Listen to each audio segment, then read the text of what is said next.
Those who have swords and know how to use them, but keep them sheathed, will inherit the world. And that's another thing I've been telling. Yeah, no kidding. That's a lot different, man. Difference. That's a big difference. It's so great. And so, like, one of the things I tell young men, well, and young women as well, but the young men really need to hear this more, I think, is that you should be a monster.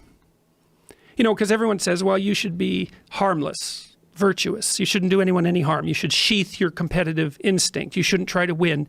You know, you don't want to be too aggressive. You don't want to be too assertive. You want to take a back seat and all of that. It's like, no, wrong. You should be a monster, an absolute monster, and then you should learn how to control it. Do you know the expression, it's better to be a warrior in a garden than a gardener in a war? Right, exactly. That's exactly it. Yeah. And that's exactly right. And so when I tell young men that, they think, well, lots of them are competitive. They're low in agreeableness, you know, because that's part of being competitive temperamentally. It's like, is there something wrong with being competitive? There's nothing wrong with it. There's something wrong with cheating. There's something wrong with being a tyrant. There's something wrong with winning unfairly. All of those things are bad, but you don't want people to win? What's the difference between trying to win and striving? You want to eradicate striving? Well, it's the uncomfortable feeling that people associate with losing. When they've personally experienced it, they look at losing as they've been oppressed or they've been hurt. But what they don't understand is that is the motivation for growth.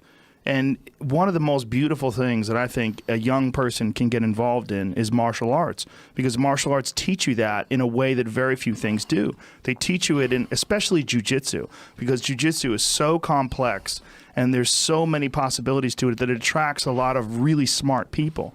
If you think of jiu-jitsu, you would think of like brutish individuals engaging in this hard martial art. If you go to a real good jiu-jitsu school, you see nerds. You see a bunch of like really smart kids that really get obsessed with the possibilities of this physical language. This physical language also teaches you the consequences of not working hard, of not being prepared, of not understanding positions, of not doing due diligence and doing the work. And it's an amazing scaffolding for developing your life. Well, it also teaches you how to lose. Yes, you know, and that's very important. One definition of a winner is someone who never let losing stop them. Yes. You know, and the idea that a single loss in a competition is somehow a defeat is completely insane. First of all, well, let's say you're a hockey player and you're a good player and you lose the tournament. It's like, well, so what? You played the game. You're increasing your skills. It's like there's always next time. And one of the things that I've also been telling people, informing people about, is the idea that life isn't a game. It's a series of games.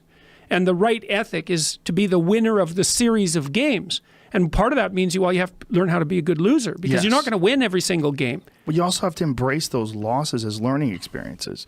And the people that have never lost are afraid of losing. They're afraid of learning. You're afraid of that feeling. That terrible feeling that you get from losing is so beneficial.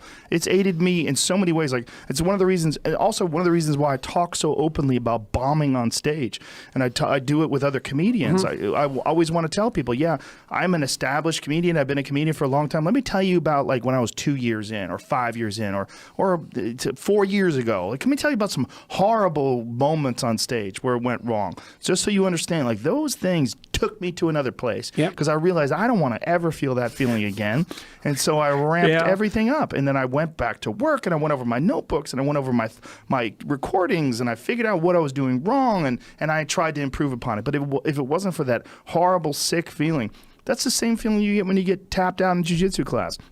Same feeling you get when you lose a martial arts tournament or anything else. Losing is important. Well, you might also say, like, let's say that you could pick your you can pick your level of competition in life to some degree.